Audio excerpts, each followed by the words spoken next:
tarde para si. Obrigado. Recebo indicação de que há a possibilidade agora mesmo de seguirmos para a Zambésia. Vamos a Quilimane, a capital provincial, ao encontro de Tagil, que acompanhou a conferência de imprensa de Venâncio Mondlane, ele que diz que primeiro repudia e de forma reiterada o ataque contra Joel Amaral, mais conhecido por MC Trufafá. Diz que, apesar disso, vai continuar a dialogar com o governo, mas se situações similares prevalecerem, diz que poderá ele, assim como o povo, ponderar essa posição. Tagil, os detalhes. Boa tarde. Boa tarde, Jorge. Saudações estendidas aos ouvintes e telespectadores. Respondemos já a partir mesmo de Quilimane, aqui na zona do Benedito, onde aconteceu o incidente mesmo com o Joel Amaral. Estamos aqui do lado do Venâncio Mondlane, que desde já passamos mesmo a perguntar o que o traz a Quilimane. Muito obrigado e primeiro agradecer a presença de toda esta imprensa que acolheu este momento. O que nos move aqui, portanto, estou aqui acompanhado, digamos, dos vários coordenadores da nossa organização, do nosso projeto político. Move-nos aqui, primeiro, a solidariedade, não só com Joel, com a família, mas também com todo o povo de Quilimane e da Zambésia. Como vocês sabem, Zambésia tem a particularidade de termos dois membros séniores do nosso projeto político que foram, digamos assim, que sofreram atentado. Que primeiro foi o Elvino Dias, só que este atentado foi um atentado que levou de fato à morte, e este o último do Joel Amaral, que foi, digamos, um atentado, um homicídio frustrado. Então nós tínhamos que de fato prestar uma homenagem especial à Zambésia, que tem sido uma província que tem sido um pilar, um suporte a todo o nosso projeto político. Este é o primeiro ponto. O segundo ponto é também virmos aqui, como vocês viram há pouco tempo, estamos a mobilizar apoio da população da Zambésia para suporte financeiro a este tratamento médico que sabes muito bem, pela gravidade do assunto, é muito caro. Terceiro, viemos reafirmar duas coisas importantes. Reafirmar primeiro o nosso compromisso com a paz, o nosso compromisso com um diálogo de fato frutífero, verdadeiro, leal.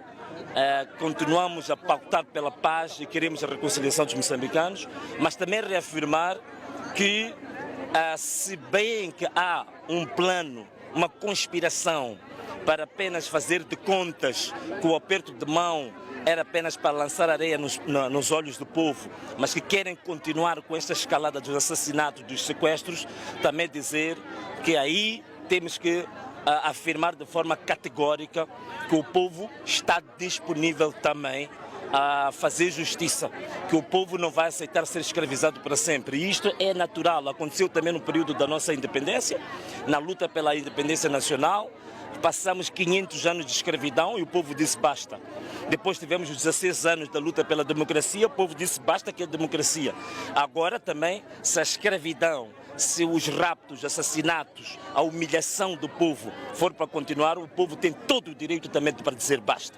Então viemos aqui para reafirmar isso e dizer que nós estaremos sempre do lado do povo. Se o povo disser que basta, nós agora queremos também lutar pela justiça, queremos lutar pelos nossos filhos, pelas nossas famílias, nós estaremos com o povo. Então viemos reafirmar isso, viemos passar claramente esta mensagem e também dizer claramente que o nosso projeto político, que é o projeto do Partido Ana Malala, é uma das formas em que nós nos predispusemos para fazer uma luta política dentro dos padrões democráticos e dentro das regras democráticas do país. Então, viemos reafirmar isso, que esta é a nossa vontade, este é o nosso desejo, este é o nosso foco, é a nossa visão. Basicamente é isso. Esse atentado acontece numa altura em que há essas conversações, como bem disse aqui. Será que essas conversações não ficam abaladas com este atentado? Não, do nosso lado nós viemos e reafirmamos isso. Nós reafirmamos que nós estamos totalmente disponíveis a continuar com o roteiro da paz. Queremos continuar com o roteiro da reconciliação. É por isso que dissemos que uma das formas de continuarmos a nossa luta é a partir do nosso partido político. Portanto, isto não muda absolutamente nada. Agora, o que de fato é preciso salientar aqui é que também não estamos, digamos, na atmosfera, não estamos com os pés na terra. As pessoas estão a morrer, as pessoas estão a ser sequestradas. Então temos que reafirmar que também há limites para tudo.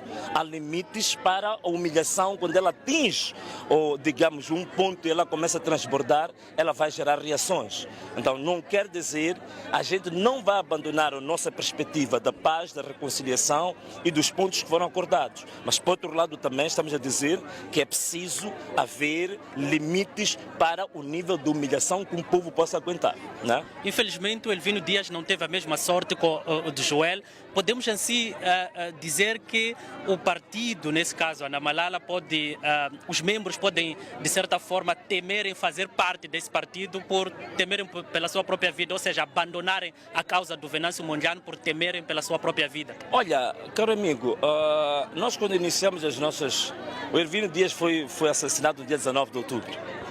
Do dia 19 de outubro para cá, de outubro para esta parte, temos que 6 meses, né? Temos isso, 6 meses. Fazem 6 meses em que este povo está determinado. Faz 6 meses que este povo tem manifestado interesse, vontade. Olha só, em todos os encontros que nós temos com a população, tu notas que o entusiasmo, a força, a determinação não é abalada por causa das mortes. Por quê? A morte do indivíduo é a morte do indivíduo. Agora, o povo tem uma vida muito maior, muito mais extensa e eterna. Então, cair o Venâncio hoje não há de ser motivo para amanhã se parar com a luta pela liberdade, a luta pela democracia. Morreu Afonso Dhlakama, veja lá hoje o que Afonso Dhlakama é, como se fosse uma espécie de um adubo, como se fosse um fertilizante. Depois de Afonso Dhlakama, veja o que aconteceu com o país. O país foi mobilizado de norte a sul, do Rovuma a Maputo, fertilizou o país. Com a morte de Elvino Dias, olha o que aconteceu com o país. Seja lá quem for a cair individualmente pela causa, é um fertilizante para esta luta ficar cada vez mais forte, não é? Ao aceitar o aperto de mão, como dizia, o que é que Venâncio esperava em termos de melhoria para a sociedade? Não, a primeira coisa, o primeiro ponto era a escalada da violência parar. As mortes, os assassinatos, os sequestros, os raptos, as execuções extrajudiciais, como é esta que tentaram fazer com o Joel. Este foi o primeiro ponto que eu defendi na cara do Daniel Chapo. Ele sabe disso, ele nunca vai vir ao público dizer que eu não falei disso. Isto veio de mim para a cara dele. Ele concordou comigo a 100%. Porque reconheceu que não é possível pensar-se em nenhuma política pública, em nenhum programa de desenvolvimento do país, quando tu tens graves problemas de insegurança. Então, isto foi reconhecido. Este é o ponto fundamental, a espinha dorsal. 2. Falamos também das pessoas que sofreram. Temos pessoas feridas neste momento. Algumas delas que ainda têm balas dentro do próprio corpo que nem têm acesso ao tratamento médico. Foi concordado entre os dois e ele próprio disse que concordava a 100% que era preciso tratamento médico gratuito para essas pessoas. Ainda ele acrescentou uma coisa, disse, olha, para além da sua proposta, eu acrescento que é preciso tratamento psicológico. Eu disse, perfeito, estamos juntos. Ponto 3. As pessoas que neste momento estão, as famílias que perderam fontes de sustento. Aqueles que eram cabeça da família que foram assassinados e as famílias estão desamparadas. É preciso compensações financeiras para essas pessoas. Concordamos. O último ponto são as pessoas que estão detidas.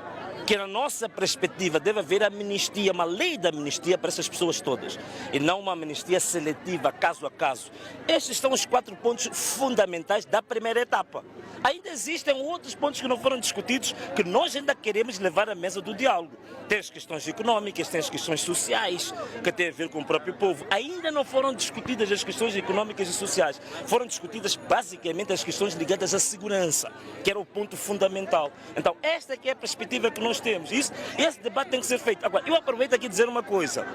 Não se pode pensar, porque se tem um poder do Estado, que se controla as forças de defesa e segurança, isso é caminho aberto para se começar a fazer, tornar o país uma espécie de uma Babilônia, para se começar a fazer arbitrariedades com esse poder. Esse poder é um poder que é conferido pelo povo. Se esse poder começar a escravizar o povo, a maltratar o próprio povo tem a legitimidade de arrancar esse poder. É isso que tem que ficar muito bem claro, que as pessoas não se iludam por ter o controle das forças de defesa e segurança, que tem automaticamente o direito de usar esse poder de forma arbitrária. O povo tem o direito de mostrar que a soberania está com o povo. Se a soberania está com o povo a qualquer momento pode te retirar todo o poder que você tem sobre as próprias Forças Armadas, porque elas, no fundo, são apenas um elemento, digamos, um elemento que serve aos interesses da comunidade. Elas estão ao serviço, elas estão sob o comando da soberania popular. Está aqui com uma parte dos munícipes. Quanto tempo? Uma parte também daqui, aproveito agora a ocasião, desculpa quebrar o protocolo, são as irmãs do Elvino Dias que estão aqui a marchar conosco, só para responder àquela tua pergunta. Se as pessoas vão ter medo porque alguém foi baleado, alguém foi morto. Estão aqui as irmãs, olha para elas, são pessoas de certa idade, mas estão aqui a marchar. Estão todos os dias a incentivar os jovens a abrir os seus olhos, a posicionarem-se em favor do povo, a continuarem a lutar em benefício deste país. Então estão aqui também para dizer que eu gostava também que esta imagem pudesse passar para o mundo, para mostrar claramente que esta luta não é a luta do Venâncio, não é a luta da Maria Moreno, não é a luta do Denis, não é a luta do Araújo, que aproveito agora também, mandar um forte abraço para o Anel de Araújo pela iniciativa que ele teve de portas fechadas do município durante 3 dias para que o povo pudesse protestar contra este atentado. Portanto, um grande abraço para Manuel de Araújo, um grande homem, um grande democrata. Falando sobre o atentado, domingo até hoje, o que já foi avançado do ponto de vista de justiça, por exemplo? Do ponto de vista de justiça, eu gostaria que mais logo me respondesse essa pergunta, depois de perguntar ao chefe das Forças Armadas. Eu também quero resposta para isso. Estou muito ansioso. Mas olha, muito obrigado a todos vocês pela vossa presença. Nós agora vamos coçar um pouco os nossos pés com uma marcha, tá bem? Muito obrigado. Portanto, Jorge, tivemos uma conversa com Venâncio Mondlane, ele mesmo que teceu alguns comentários mesmo sobre o atentado de Joel Amaral. E a marcha vai começar mesmo a partir deste local onde o Joel Amaral foi atentado. E, de certa forma, ele deixou aqui florescer tudo que tem a ver com a sua presença neste local. E nós, como podemos escutar muito bem, o Venâncio Mondlane deixou bem claro de que esta situação não vai abalar aquilo que é o motivo dele de começar a conversação com o presidente da República. Ele está convicto de que os ideais dele não serão apagados com a morte das pessoas, ou seja, dos membros do seu partido. Jorge, entretanto, a marcha já começou e nós vamos devolver a palavra aos estúdios do Balanço Geral. Boa tarde. Boa tarde, obrigado. A partir de Quilimane, com esta informação, Venâncio Mondlane a dizer que não vai rasgar o acordo, vai continuar a dialogar com o governo. Todavia, deixa aqui algumas condições para o efeito, no sentido de não continuar aquilo que ele considera perseguição aos membros ou então aos seus apoiantes. Vamos ao intervalo, voltamos com mais informações. Até já.